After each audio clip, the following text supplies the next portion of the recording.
Hello and welcome to episode 112 of the Wine Educate podcast. I'm your host, Joanne Close, and we are continuing our True Wine Crime series. This is number 3 in the series thus far. So I was deciding on the topic and I was recording my Austrian modules for the level 3 prep membership. And I wasn't going to talk about this scandal with Austria because, well, it's pretty nasty. And it really damaged Austrians' reputation globally in the market. But then I realized that the result of this scandal, although quite salacious, was that Austria did a complete overhaul of its industry and now has some of the tightest regulations of any other European country and has rebounded. So because of this, because it's no longer in the doldrums, I'm going to talk about the scandal because it is very interesting and useful for my level 3 students in learning how Austria became how it is today. Okay, the Austrian wine scandal. This took place in 1985, and it was an illegal cover-up of wine adulteration and is indeed one of the world's biggest fraud scandals. Well, nicknamed the Antifreeze wine scandal.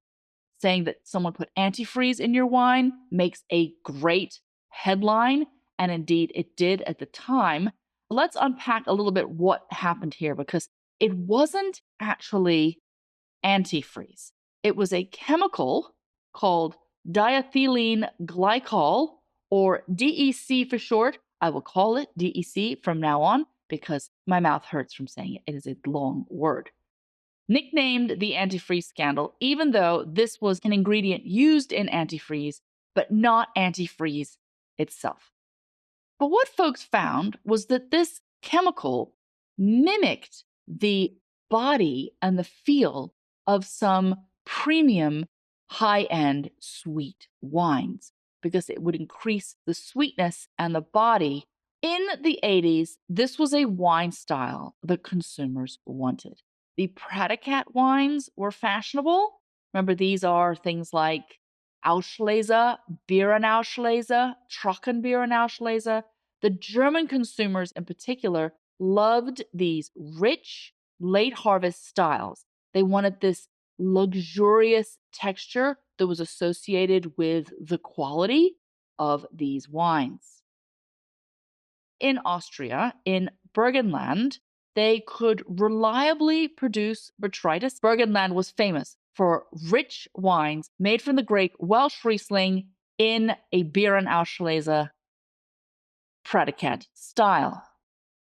Now, we have a bit of an economics problem. You have a demand for this style of wine, but to truly make a wine using botrytis, it is a labor-intensive, expensive process. These yields are really tiny. Labor cost is high because you have to hand harvest each grape and often take multiple passes through the vineyards.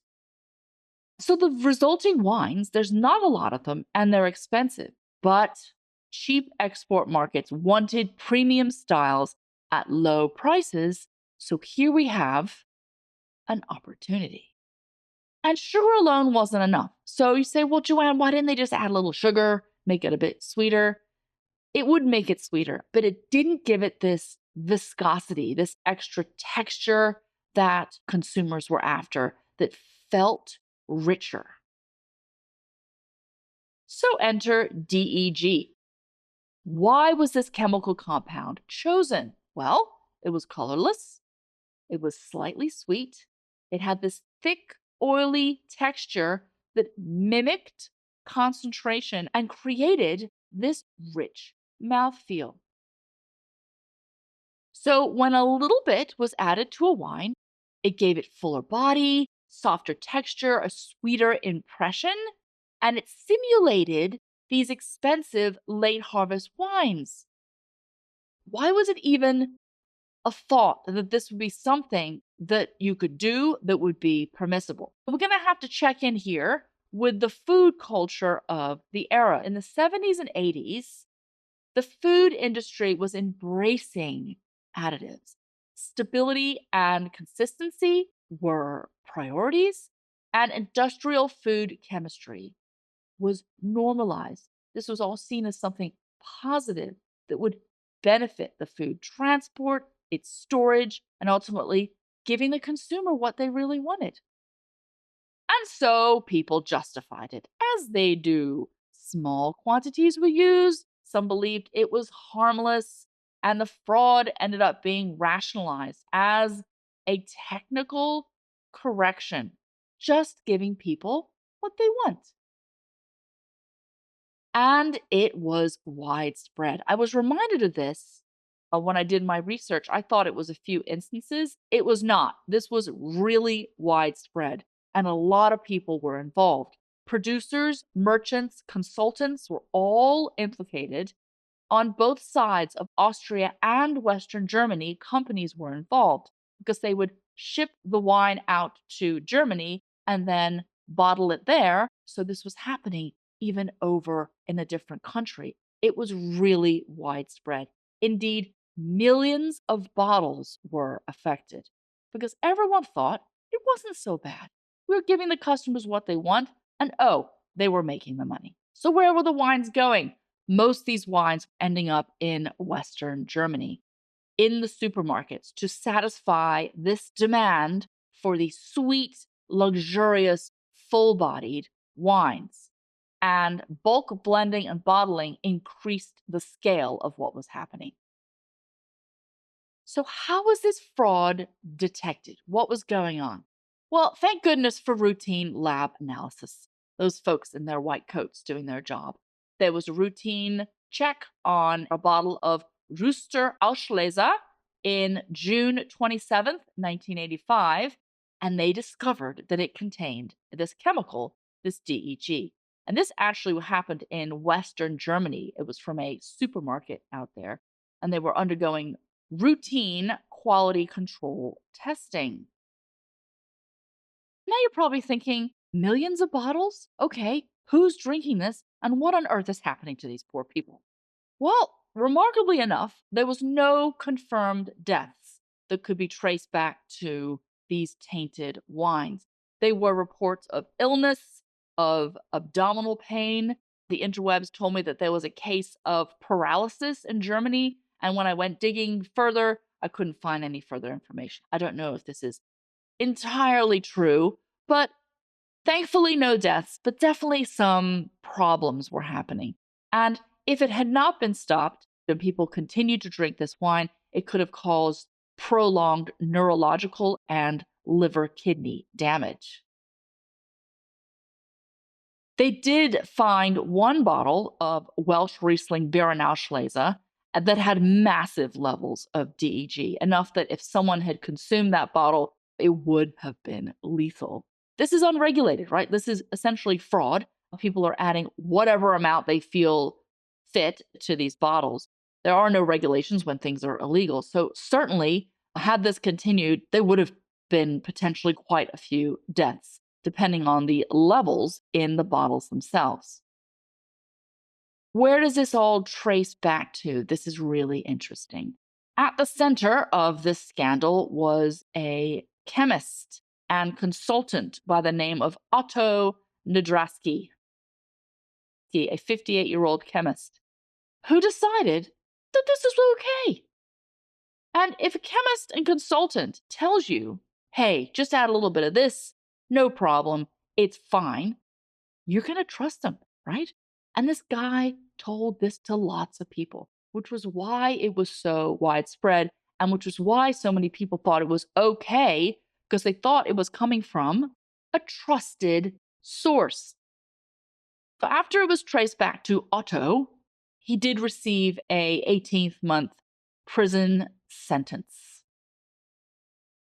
There were many prison sentences handed out and fines issued, both in Austria and in Germany.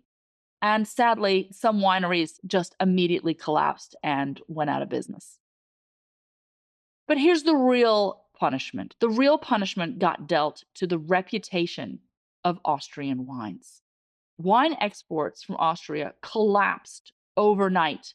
Roughly 90% were ended. Millions of bottles were recalled and destroyed. Many vignerons went out of business. With the splashy title, Antifreeze Scandal, of course, this got a lot of global attention.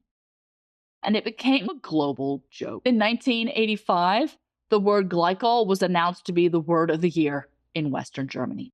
Even The Simpsons did a parody of this in season 1, if you can believe it. Go back and try to find that episode where some French vignerons are supposedly trying to make Bart drink a wine that's been spiked with glycol. Wild.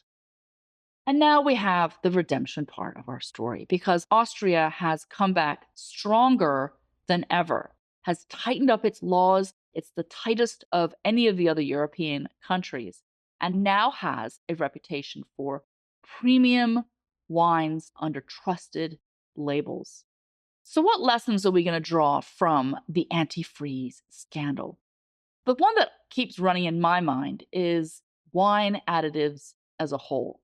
There are many permitted wine additives globally that are legally allowed. This one was obviously not legally allowed, but there are legal additives that do boost the body of the wines and the mouthfeel. Many wines allow additives and allow traces of nasty things that we really don't want in our wines. So although we can look at Austria and be like, how dare they did this to their wines? I would just take a little pause and think about what is allowed in modern day wines still. Food for thought. Thank you for listening to my True Wine Crime series. If you are not already on the newsletter, please do sign up if you'd like to receive information about our upcoming classes, trips, and study tips for my WSET students. You can go to wineeducate.com and click on the green newsletter sign up button. Thank you for listening, and I will talk to you next time.